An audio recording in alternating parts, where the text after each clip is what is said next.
What if everything the world believed was impossible suddenly became possible? What if Crimea, the most contested land in Europe, actually started moving back toward Ukraine? Rumors, signals, and silent shifts are making people ask one shocking question. Is the impossible really happening, or is the world misreading the signs? Stay till the end, because the truth is far more complex than the headlines suggest. Hello everyone, welcome back to the channel. Today, we are diving into a question that is shaking global conversations and social media timelines alike. Is the impossible happening, and is Crimea really moving back toward Ukraine? For years, this idea was dismissed as unrealistic, dangerous, or completely out of reach. Crimea has been under Russian control since 2014, and the situation has shaped European security, international law, and modern warfare narratives. However, wars evolve, strategies change, and history often turns when least expected. In recent months, discussions around Crimea have intensified, not because of one single event, but due to a series of political signals, military developments, and diplomatic statements. Some analysts believe these signals suggest a long-term shift rather than an immediate change. Others argue that speculation itself has become a weapon in modern conflict. In this video, we will not spread rumors or false claims. Instead, we will carefully analyze what is actually happening, why people are talking about Crimea again, and what realistic scenarios could unfold.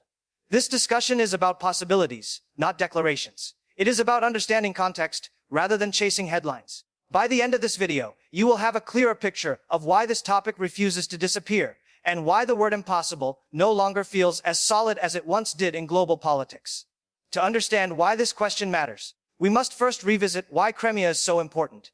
Crimea is not just a piece of land, it is a strategic gateway to the Black Sea, a hub for naval power, and a symbol of national identity for multiple sides. When Russia annexed Crimea in 2014, it changed the rules of international relations overnight. Sanctions followed, alliances hardened, and Ukraine made the return of Crimea a central national goal. For years, most observers believed Crimea was permanently lost. However, the ongoing war in Ukraine has altered assumptions across the world. Military doctrines once considered stable are now questioned daily. Ukraine's ability to strike deep, disrupt supply lines, and maintain international support has forced analysts to reconsider long-term outcomes. At the same time, Russia faces economic pressure, demographic strain, and growing strategic challenges. None of this means Crimea is about to change hands tomorrow. What it does mean is that the conversation has reopened. The idea of Crimea returning to Ukraine is no longer laughed off instantly. It is debated cautiously in think tanks, media panels, and diplomatic circles. This shift in tone is critical. When narratives change, policies often follow later. Understanding this shift helps explain why the impossible question is suddenly being asked with a straight face. Another reason this topic feels louder today is the role of information warfare. In modern conflicts, perception can be as powerful as missiles. Statements, leaks, and carefully worded speeches are often designed to influence morale rather than announce facts. When people hear suggestions about Crimea's future, they must ask who benefits from that message. Ukraine benefits by keeping hope alive and pressure high. Russia benefits by projecting control and inevitability. International actors benefit by keeping leverage in negotiations. Social media accelerates this dynamic by stripping context and amplifying emotion. A single phrase can look like confirmation when it is actually speculation. This is why responsible analysis matters. Crimea's status is deeply tied to international law, which still recognizes it as Ukrainian territory. However, control on the ground remains with Russia. That contradiction creates a gray zone where narratives thrive. The impossible question gains strength precisely because nothing feels stable anymore.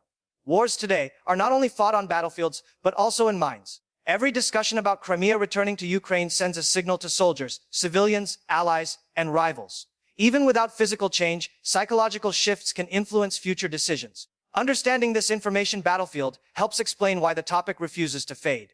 Military realities are another key factor driving renewed speculation. Ukraine has demonstrated adaptability, innovation, and resilience beyond early expectations. Long-range strikes, naval drone operations, and asymmetric tactics have challenged Russian dominance in areas once considered secure. Crimea, as a logistical and symbolic center, naturally becomes part of that discussion. Analysts now talk about pressure rather than invasion. This includes disrupting supply routes, targeting infrastructure, and forcing Russia to spend heavily on defense. These actions do not mean immediate liberation, but they do change calculations. Russia must decide how much it is willing to invest to maintain control versus other priorities. At the same time, Ukraine must weigh the cost of escalation. Crimea is unique because any major operation there carries high political and military risk. This balance keeps outcomes uncertain. The impossible narrative emerges from this uncertainty. When neither side can fully dictate the future, space opens for unexpected turns. Military stalemates often precede political breakthroughs. History shows that territories, once considered permanent, can change status through prolonged pressure rather than dramatic assaults. That does not guarantee success, but it explains why Crimea remains central in strategic thinking rather than frozen in the past. Diplomacy plays an equally important role in shaping Crimea's future. Behind closed doors, negotiations rarely match public statements. Countries supporting Ukraine have long avoided pushing for immediate Crimea talks, fearing escalation. However, as wars drag on, diplomatic priorities evolve. Some policymakers quietly explore frameworks for future settlements, even if they deny it publicly. These discussions do not mean surrender or recognition. They mean preparation.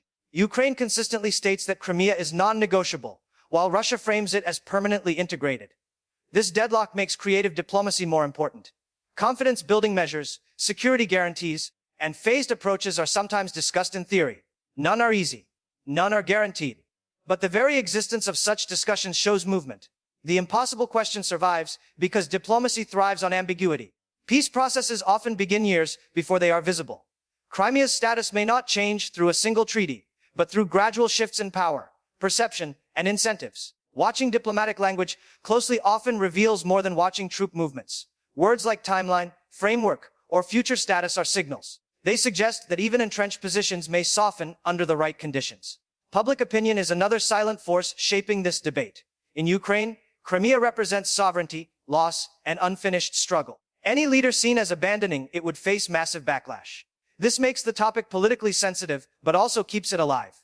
In Russia, Crimea has been used as a symbol of national pride and legitimacy. Losing it would carry serious internal consequences.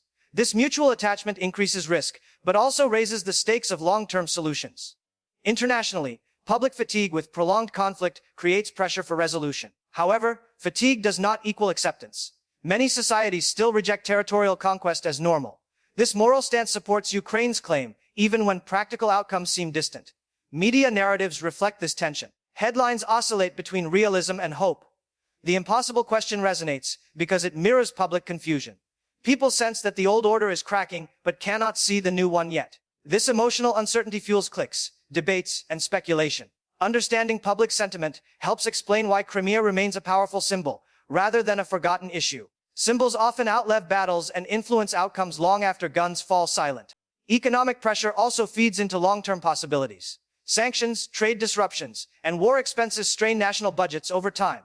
While no single sanction forces immediate change, cumulative pressure reshapes priorities. Maintaining Crimea requires constant investment in infrastructure, security, and subsidies. These costs increase during prolonged conflict.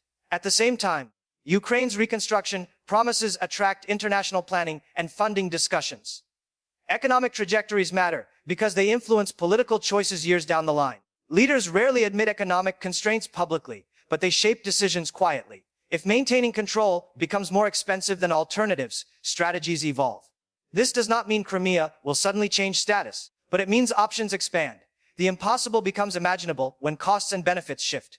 Economic realities rarely produce dramatic headlines, yet they often decide outcomes. Watching budget debates, trade routes, and energy flows offers clues about future flexibility.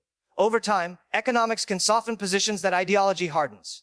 This slow pressure is invisible day to day, but powerful over decades. Crimea's future will be influenced as much by balance sheets as by battle maps. History reminds us that territorial questions often take unexpected paths. Many regions once considered permanently controlled eventually changed status through negotiations, referendums, or gradual reintegration.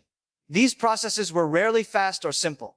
Crimea's situation is unique, but not without precedent. Studying history does not predict outcomes, but it expands imagination. It shows that impossibility is often temporary. What feels frozen today may thaw under different conditions. However, history also warns against false optimism. Some disputes last generations. The key lesson is patience combined with strategy. Ukraine's consistent position keeps the issue alive internationally. Russia's firm stance seeks to close the chapter. The clash between persistence and control defines the present moment. Observers must resist both despair and hype. The truth usually sits between extremes. Asking whether the impossible is happening is less about expecting instant change and more about recognizing movement beneath the surface. History rarely announces turning points loudly. They are recognized only in hindsight. Crimea's story is still being written, even if the page seems unchanged today. So where does this leave us today? The honest answer is uncertainty. There is no confirmation that Crimea is returning to Ukraine right now. There is also no confirmation that its status is permanently fixed. This tension defines the moment. Analysts, governments, and citizens are watching for signals while avoiding definitive claims. The impossible question captures this fragile balance. It reflects hope, fear, strategy, and fatigue all at once. The danger lies in mistaking discussion for fact. Responsible viewers must separate analysis from announcement. This video does not claim victory or defeat. It aims to explain why the conversation exists and why it matters. Understanding complexity is more valuable than chasing certainty. Crimea remains a focal point because it represents the unresolved heart of the conflict. Until that heart is addressed, the war's shadow remains long.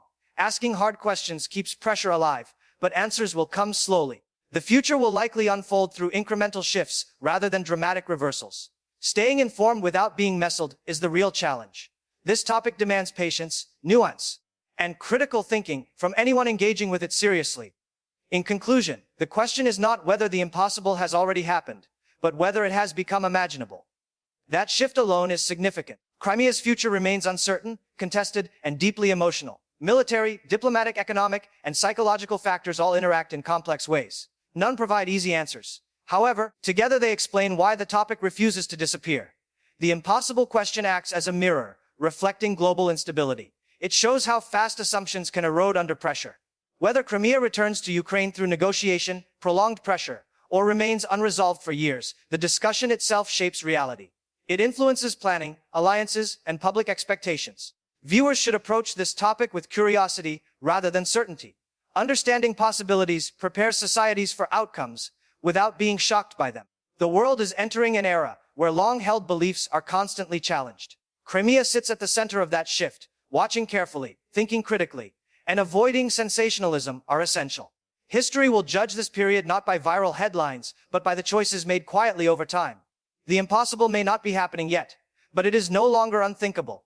If you found this analysis useful, like the video, share it with others, and subscribe for balanced breakdowns of global conflicts. Comment below what you think the future holds for Crimea.